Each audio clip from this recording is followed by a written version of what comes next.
चढ़ में साह को नहीं चढ़ता ते सारी रात सुता पिरांदा रोड़े दे उत्ते कोई तकलीफ को नहीं।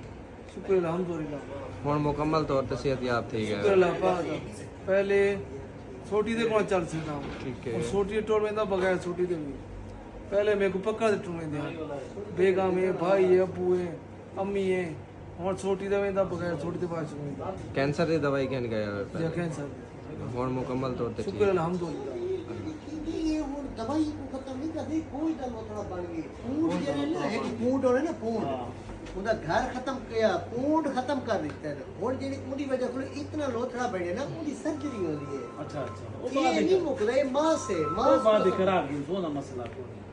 ये असली दर्द तकलीफ को नहीं कि हाँ, इन्फेक्शन खत्म हो गए हाँ। ये तू 6 महीने बाद एक्सरसाइज कर तू ओके है चल फिर बता इन्फेक्शन पूरी खत्म थी आपने बंदा चलन दे आपने चलन दिखावे अगर तू कीमो करवे ना ये दूसरी दफा अगर निकलदा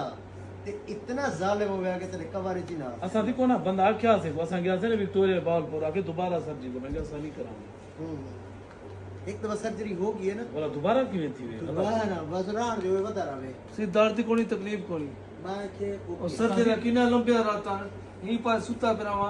कोई दर्द का चक्कर कोई तकलीफ हमारा करे ऐसे आख जाके हो रही ओ जे पे ना ये जे ट्यूमर है ना वधाना ले ना